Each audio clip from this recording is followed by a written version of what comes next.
자, 오늘 19장부터 24장을 읽었는데 크게 이것을 뭐라고 얘기할 수 있냐? 신의 산 언약이라고 얘기합니다. 신명기에 보면 호렙산이라는 표현으로도 등장합니다. 그래서 어쨌든 신의 산 언약이다. 자, 출애굽기 이제 우리가 몇 번째냐? 네 번째를 하고 있는데 모세에 대한 이야기가 첫 번째 나왔었고, 그 다음에 애굽의 10가지 재앙을 두 번째로 했었고, 그 다음에 이제 출애굽해서 거기에서 여러 가지 하나님의 이적과 기적을 맛본 이야기, 그게 세 번째였고 오늘이 네 번째입니다. 어떤 신학자들에게는 이 출애굽기에 있어서 19장부터 24장의 말씀이 가장 핵심이다, 이렇게 보는 이들도 있습니다. 어쨌든 오늘 첫 번째 하나님과 이스라엘 백성과의 언약, 신의 산 언약에 대해서 알아보겠는데요. 자, 이제 처음에 지도를 한번 봐주시겠습니까? 어디까지 지금 왔냐? 르비딤을 지나, 그러면 쭉 화살표가 아래로 쭉 내려갔죠. 르비딤을 지나서 어디에 오게 됐냐? 시내 광야에 이르게 됐다. 자, 신의 산 이렇게 표시되어 있죠. 저기까지 이제 저 근처에 왔다라는 얘기입니다. 저 근처에서 이제 무슨 일이 생기게 되냐?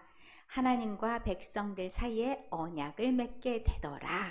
자, 그 언약을 맺은 광경이 이렇게 사람들에게 엄청난 영감을 줬었나 봐요. 그래서 석파나로, 돌에 새겨진 파나로에서 저렇게 표현하신 분이 있더라고요.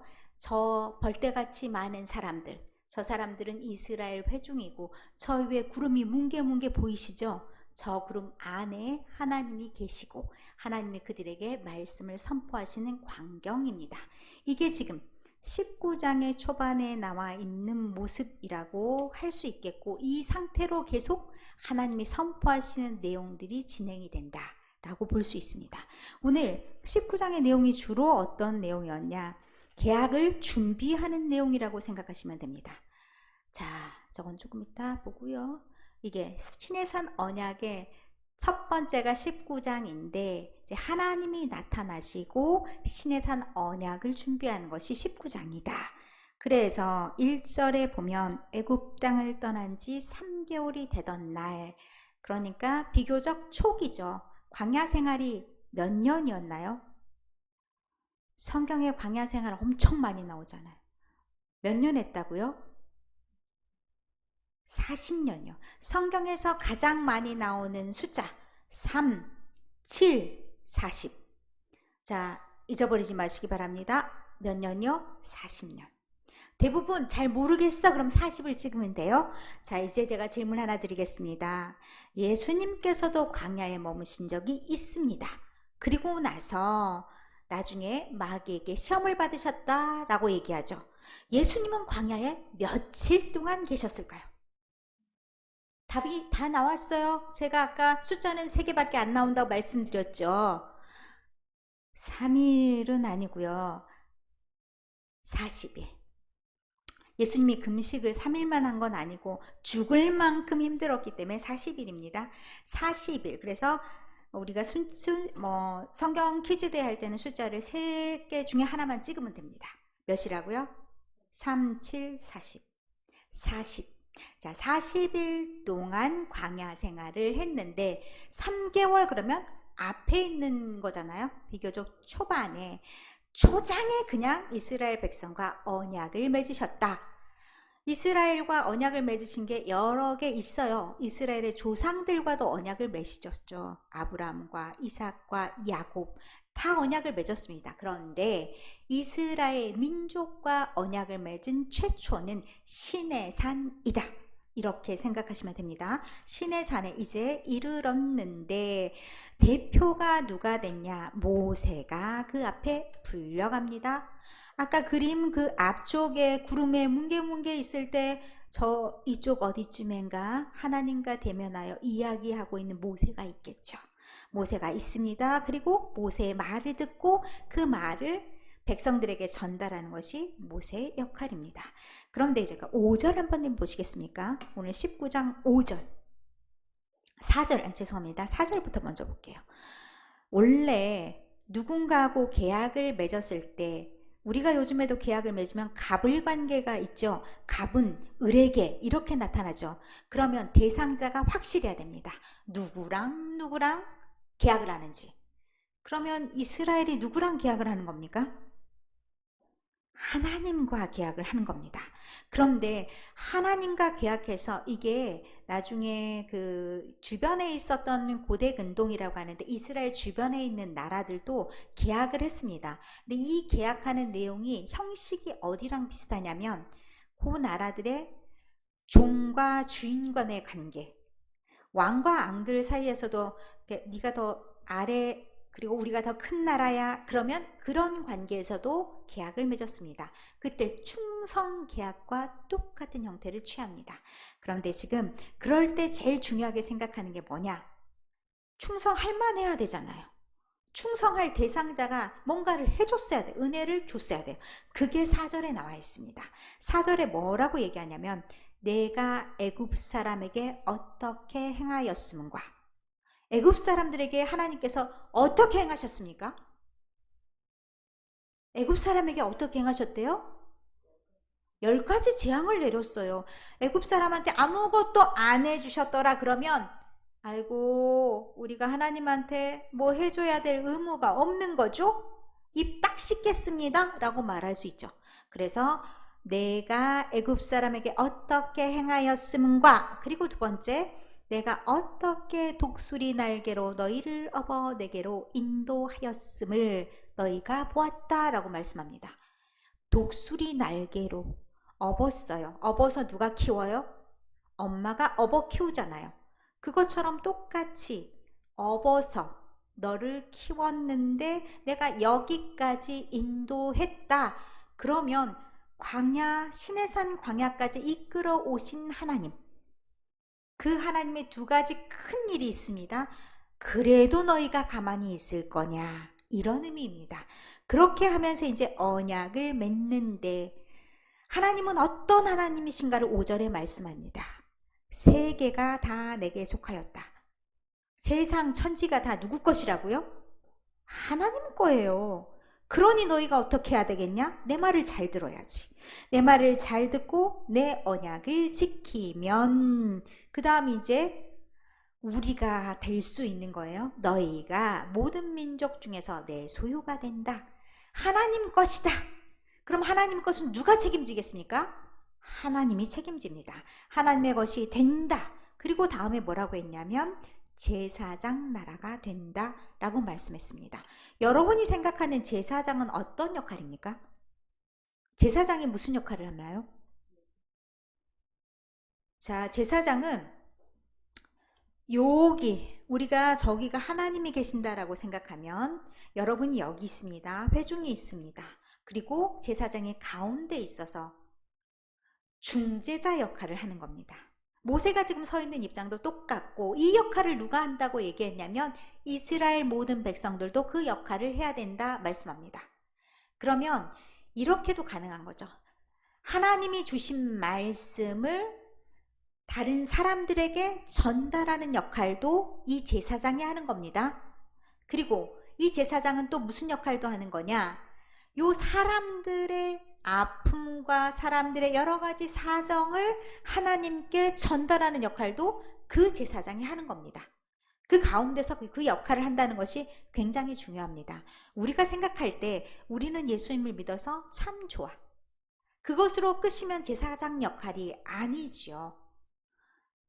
하나님께 여기 옆에 우리 주변에 있는 사람들의 아픔과 슬픔과 여러 가지를 전달하는 것도 우리의 역할입니다. 그리고 하나님이 이들에게 주신 뜻, 하나님이 너한테 망하라고 하는 거 아니야. 잘 살라고 조금 더 바른 길 가라고 주신 길이야 라고 말할 수 있는 게 또 누구의 역할이냐? 제사장의 역할입니다. 그럼 누가 그 역할을 감당해야 된다는 겁니까? 지금 이스라엘 백성과 같은 우리도 똑같이 그 역할을 감당해야 된다라고 말씀합니다. 그러면서 이제 하나님께서 이들에게 나타나셔서 모습을 보여주셔야 되는 거죠. 그래야 하나님의 약속이지 모세가 우리랑 약속한 게 아니지 이것을 알 수가 있어요. 그래서 하나님이 오실 것을 준비하는 것이 7절부터 15절입니다. 아무나 만날 수 없어요. 아무렇게나 와도 되는 거 아니에요. 그래서 산에 아무나 오면 안 된다. 그리고 그 산에 3일 동안 요즘 우리 옛날에 보면은 이렇게 고추도 이렇게 해가지고 아이를 낳을 때도 줄을 쳐놓잖아요. 새끼줄로 동아줄로 이렇게 해갖고 아무도 못와, 여기는 거룩한 곳이야, 이렇게 하듯이 여기도 아무도 범접을 못하게 합니다. 그리고 준비를 해야 돼요. 어떻게? 깨끗하게 옷도 빨고 만날 준비를 다 해가지고 그제서야 3일 동안 준비기간 줄 테니까 잘 정리해서 와. 그리고 난 다음에 16일 딱 그날이 되었습니다. 셋째 날 아침에 우레와 번개와 빽빽한 구름이, 저기 보이시죠? 빽빽한 구름이 막, 그런데 쩌렁쩌렁 막 울리고 소리도 빵빵하게 들리고, 그러면서 그 와중에 하나님께서 그곳에 나타나신 거예요. 모습을 보여주신 것은 아니에요. 저 사이에 계신 거예요. 그러면서 그 진중에서 모세에게 말씀을 들려주시고 모세가 그 백성들에게 경고하면서 나아가는 것을 보게 됩니다. 이렇게 하면서 무엇이 준비가 되냐? 계약을 준비하는 겁니다. 하나님이 어떤 분이시고 또 하나님도 백성들도 서로 마주쳐야 되는 거죠. 그 준비가 이 19장에 되어 있는 겁니다. 그러니까 계약을 준비합니다. 그런데 계약은 내용이 있는 거죠. 계약서에 내용이 없는 계약서는 없습니다. 그 계약서의 내용이 10계명과 계약법입니다. 20장 1절부터 23장의 33절까지, 그러니까 23장의 내용상은 어디까지 들어가냐면 사실 19절까지가 내용입니다. 계약의 내용. 그래서 10계명 잘 아시죠? 10계명을 두 돌판에 옮겼더라. 이거는 두 돌판에 있는 것을 왼쪽에는 하나님에 대한 것, 오른쪽에는 사람들에 대한 것을 한글로 바꾼 겁니다. 글씨는 안 보이실 수 있어요? 중요한 거 뭐예요? 하나님께 대한 법이 몇 개예요? 4개. 사람들과의 관계가 몇 개예요? 6개입니다. 사람이 중요하다는 얘기가 아니죠. 이 4개가 중심으로 잘 잡혀져 있지 않으면 이 6개도 잘 지켜지지 않을 수 있습니다. 이게 뭐예요? 하나님과의 관계가 더 중요하다. 그래서 서열 4번째까지는 하나님과 관련된 법입니다. 그리고 5부터 10까지가 사람들과의 관계에 대한 겁니다. 그래서 일명사회법, 1번부터 4번까지는 종교법, 이렇게 얘기를 하는 거죠. 뭐뭐 해라 말아라 이런 말로만 되어 있습니다. 구체적으로 이러하면 이러하다 이런 게 없어요. 상황에 따라서 바뀔 수 있는 게 절대로 아닙니다. 그래서 10계명은 어려운 말로 정언법이라고도 합니다. 꼭 해야 되는 거, 꼭 절대 명령. 해도 되고 지켜도 되고 지키지 않아도 되는 그런 것이 아니라는 겁니다. 그리고 그 다음에 나와 있는 것들은 사실은 설명입니다. 이것을 어떻게, 이런 상황에서는 어떻게 지켜야 되고 이럴 때는 또 어떻게 해야 되는지, 그런 내용으로 되어 있습니다. 10계명의 모든 내용은 잘 아시지요? 자, 첫 번째 계명이 뭐라고요? 너는 내 앞에 다른 신을 두지 말아라. 이게 제1계명입니다. 그런데 카톨릭에는 조금 달라요. 뭐가 들어가냐면 20장 2절을 볼까요? 나는 너를 애굽 땅 종 되었던 집에서 인도하여 낸 내 하나님 여호와니라. 유대교도 마찬가지예요. 이게 제일 먼저예요. 이게 1계명이에요. 왜 그래요? 이 전제가 없으면 사실은 나머지 것들이 중요하지 않아요. 가장 중요한 게 하나님이 나와 어떤 관계를 맺고 계시길래 우리가 그 말을 들어야 하지? 이게 중요한 거예요. 그래서 2절을 어떤 것은 법적 용어로 전문이라고 하는데 그렇게 말하기도 하고 1계명에 넣기도 하더라. 아무튼 제일 중요한 게 뭐냐? 하나님과의 우리와 관계이다. 이것을 잊어버리면 아무 효과가 없다. 우리는 하나님 때문에 이 법을 지키는 거다. 이것만 머릿속에 확 잡고 있으면 됩니다. 그래서 그 하나님과 관련된 것이 1번부터 4번까지 1번부터 4번을 잘 지켰다고 이것이 다 지킨 거냐? 아니다.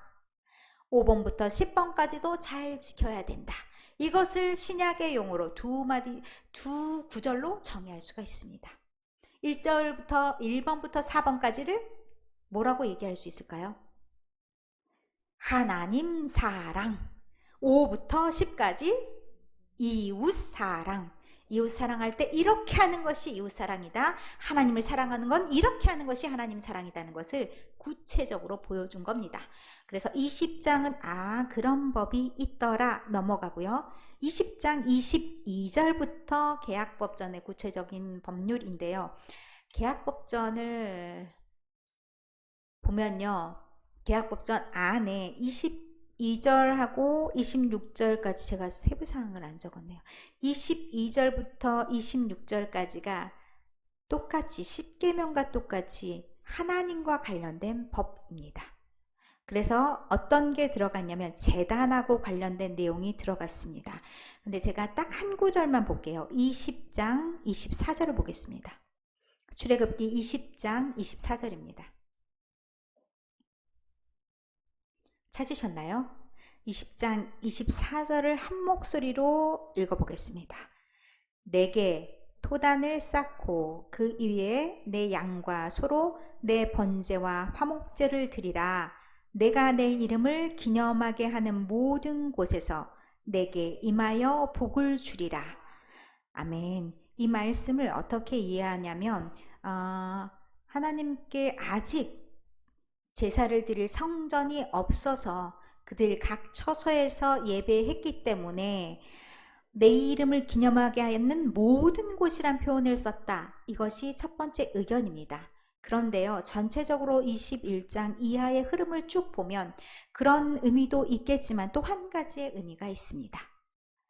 우리가 살아가는 곳이 꼭 제사 드리는 곳만 살아가는 것이 아닙니다. 21장 이하에 보면 성도들이 살아가는 각 처소, 그 모든 곳이 무엇이 되어야 된다라고 얘기하냐면 여호와의 이름을 기념하는 곳이 되어야 된다는 얘기입니다. 그러면 예배자로 살아가는 우리가 있는 모든 장소가 예배당이죠, 성전이죠, 주의 이름을 부르는 모든 곳이다라는 얘기입니다. 그렇게 했을 때 21장 이하에 들어가는 내용들을 꼭 지켜야 될 이유가 있는 겁니다.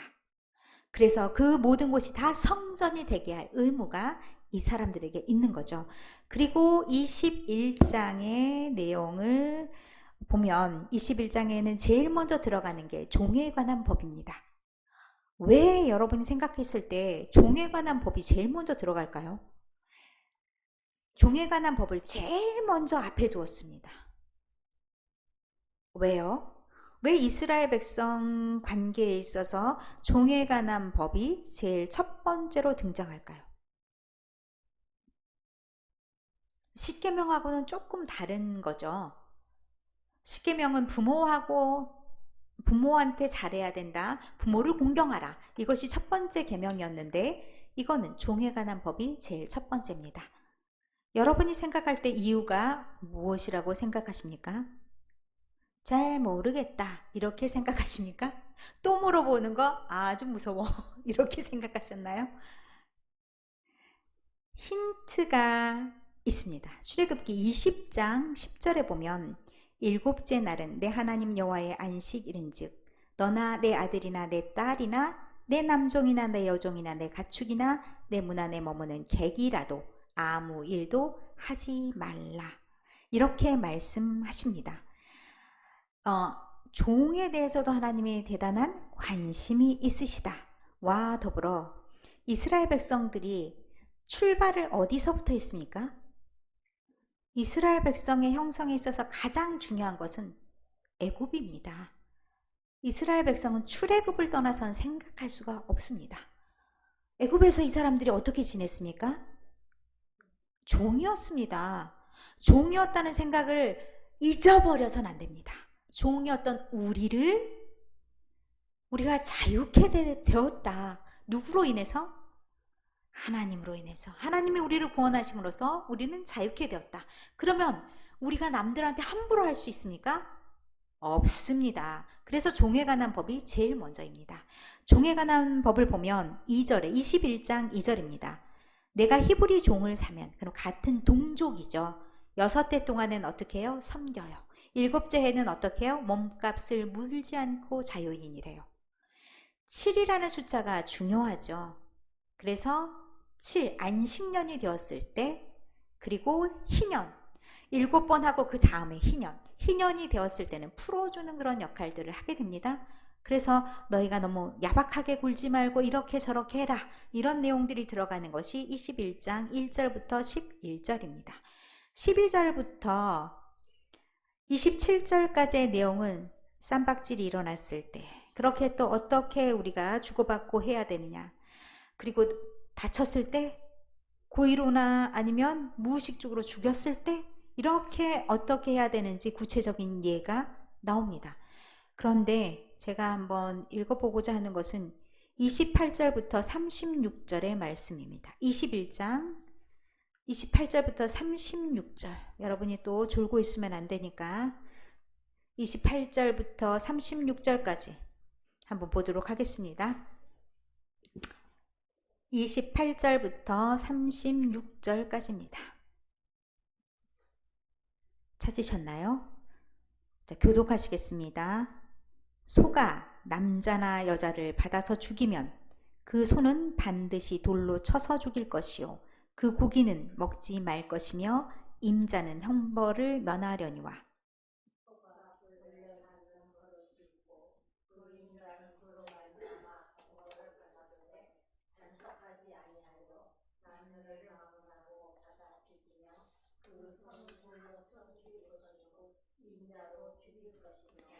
만일 그에게 속죄금을 부과하면 무릇 그 명령한 것을 생명의 대가로 낼 것이요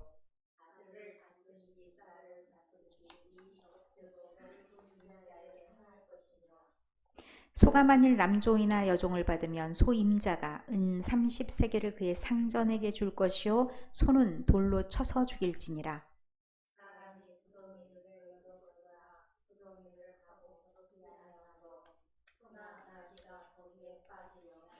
그 구덩이 주인이 잘 보상하여 짐승의 임자에게 돈을 줄 것이요 죽은 것은 그가 차지할 것이니라.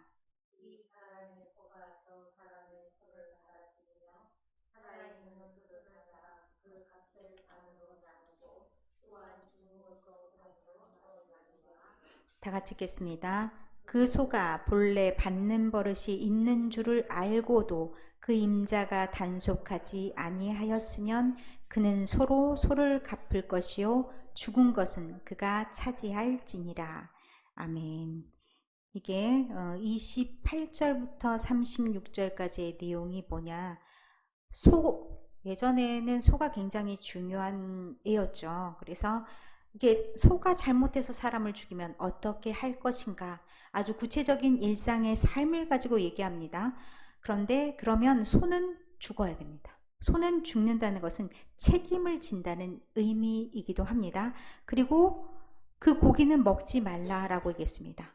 그 고기는 사실은 재산의 의미가 있는 거잖아요.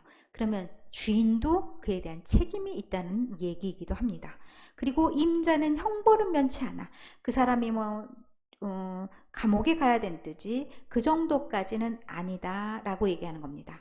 이게 이 법전을 가지고 그 굉장히 세계사적으로 유명한 함무라비 법전이 있는데 그 법전하고 많이 비교하기도 합니다.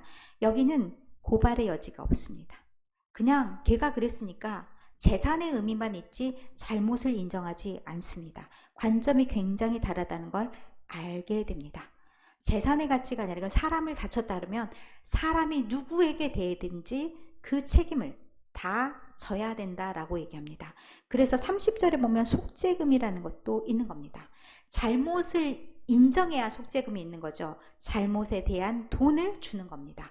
그런 모든 것들이 사람을 중심으로 생명에 되게 중요하게 생각하는 것들이다 라고 얘기를 하는 것입니다. 그리고 31절에 보면 아들을 받든지 딸을 받든지, 오늘 낮에 설교 중에도 나왔습니다. 아들과 딸이 지금처럼 높으신 분이라고 말씀을 드렸나요?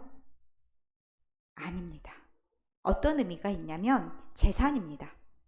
그러니까 사실 막말로 말하면 어떤 식으로 보상을 해주면 되는 겁니다. 그런데 여기에서 아들을 받든지 딸을 받든지 이 법규대로 그 임자에게 행할 것이요 라고 말하는 것은 그거 죽은 것에 대해서는 그 소도 죽여야 되는 겁니다. 고기도 먹지 말고 임자는 형벌을 면하지만 똑같다는 겁니다. 어른 남자가 죽은 거나 아이들이 죽은 거나 똑같이 인정한다는 얘기입니다. 이게 지금 우리가 봤을 때는 아무런 감동이 없습니다. 그러나 그 당시에는 그렇게 인정하지 않았는데 그렇게 해줬다는 것은 하나님이 모든 사람들에 대해서 지대한 관심이 있으시고 모든 것들에 대해서도 긍휼한 마음을 가지셨구나 라는 얘기를 우리가 들을 수가 있는 겁니다.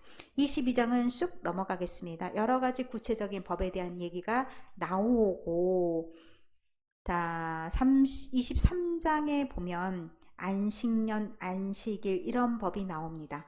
그러면 23장 9절까지의 내용은 사람들끼리 어떻게 행해야 되는지에 대한 내용이라면 안식년, 안식일 이런 법들은 또 어떻겠습니까? 하나님에 대한 법이고 하나님이 주신 법률이기 때문에 어떻게 하고 나가는 일곱째 해 사람들과 관계를 얘기했지만 그것도 일종의 종교법으로 하나님께 하듯이 해야 되는 법이기도 합니다. 세 가지 절기가 나왔습니다.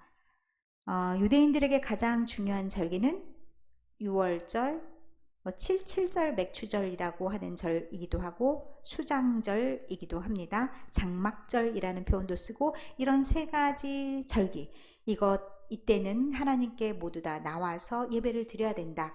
그래서 이게 멀리 사는 사람들도 다 나와서 그 예루살렘 성읍에 가서 예배를 드리는 그런 모습들을 보게 됩니다. 여기까지 이제 종교적인 얘기가 다 나왔습니다. 그러면 중심의 사회법을 두고 앞에는 하나님에 관한 법률, 끝에도 하나님의 법률, 그리고 이야기를 이제 마무리하면서 어떤 내용이 들어가냐면 23장 20절입니다.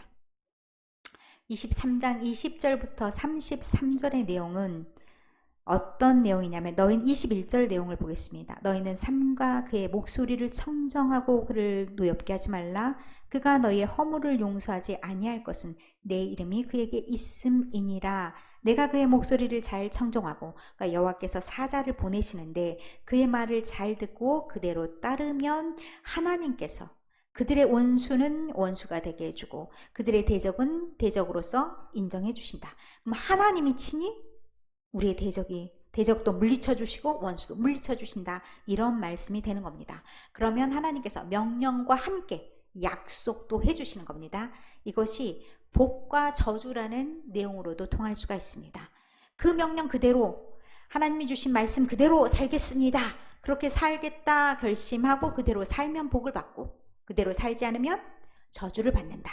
그렇게 이제 얘기를 하고 24장에 이제 본격적으로 계약을 체결하는 의식이 나옵니다. 24장 1절에 보면 아론과 나답과 아비후와 이스라엘 장로 70명이 여호와께로 올라가서 멀리서 경배하고 모세만 앞으로 나가서 여호와 하나님의 산에 올라가는 내용이 나옵니다. 그리고 무엇을 하냐? 이제 피를 뿌립니다. 6절에 보면 모세가 피를 가지고 반은 여러 양푼에 담고 반은 제단에 뿌리고 피를 뿌리고 다음에 7절에 언약서 어떤 내용으로 언약할 건지 누구랑 계약을 했는지를 보여주는 언약서를 가져다가 자 너희 이렇게 약속한 거 맞지? 그 확인하는 과정이 낭독이죠. 내용을 들려주는 낭독을 합니다. 그리고 다시 언약의 피를 뿌립니다. 그렇게 하면서 이제 하나님 앞에서 마지막 무엇을 하냐면 언약했던 사람들끼리 식사를 합니다. 우리 이렇게 약속한 거 맞지? 반드시 지켜야 되는 거 맞지? 우리 좋은 사이다. 좋게 헤어져서 각자의 삶에서 잘 살아보자. 이렇게 하면서 이제 헤어지는 내용까지가 11절이고 이후의 내용은 시내산에서 구체적인 말씀을 듣기 위해서 모세가 머무르는 내용까지가 이제 거기에서 나와 있습니다. 자, 이 내용을 쭉 보시고 시내산 언약이 하나님과 이스라엘 백성 사이에서 맺어진 언약이고 십계명과 여러 가지 내용의 종교법과 사회법이 들어가 있는 계약법전, 그걸 통해서 이스라엘 백성들이 이런 내용으로 하나님 앞에서 잘 살겠습니다 맹세를 했구나. 그리고 하나님도 도장 꽝꽝, 이스라엘 백성들도 도장 꽝꽝 해서 이야기가 끝났습니다. 24장까지는 그런 내용이라면 25장에는 이제 성막에 대한 내용이 등장합니다. 그래서 25장에 들어가는 내용은 다음 시간에 하도록 하겠습니다. 오늘도 여러분께서 시내산을 같이 등반했습니다. 올라가셔서 시내산에서 주고받은 내용이 무엇인지를 알았습니다. 우리도 하나님께서 주신 말씀을 가지고 있는 사람들입니다. 그때의 사람들은 십계명은 두 돌판에 새겨졌고 계약법전이라고 해봐야 얼마나 많습니까? 그런데 우리에게는 어떤 것이 있습니까? 이렇게 아주 66권의 성경이 떡하니 버티고 있습니다. 딱 피기만 해봐요. 그럼 나는 이렇게 살라고 하나님께서 말씀하셨구나. 이것이 우리 마음속에 있는 거죠. 그러면 이 말씀 우리가 어떻게 해야 되겠습니까? 하나님, 제가 하나님께 약속을 했습니다. 제가 그렇게 살겠다고 약속을 했으니까 약속한 대로 살 수 있게 늘 하나님을 마음에 두고 살 수 있도록 제가 제 마음도 마음대로 못합니다. 하나님 나를 다스려 주시고 주의 명령 따라 살게 해 주십시오 라고 결단하며 나아가는 것이 여러분에게는 필요합니다. 오늘도 다른 말은 다 잊어버려도 성경을 펴니 하나님의 말씀이 있다더라. 그러면 나는 어떻게 살아야 되겠나? 잘 모르겠으면 어떻게 하라? 성경을 다시 읽어보자. 여러분이 성경을 엄청 많이 읽고 계시지요? 중간에 생략돼서 막 읽다가 끊으신 분들은 없으시죠? 성경을 잘 읽으시고 그 주어진 말씀대로 살아내셔서 하나님이 잘 말씀을 들을 때 어떻게 해주신다고 했습니까? 복을 주시겠다 약속하셨으니 그 복을 한번 받아보는 여러분 모두가 되시기를 간절히 축원합니다.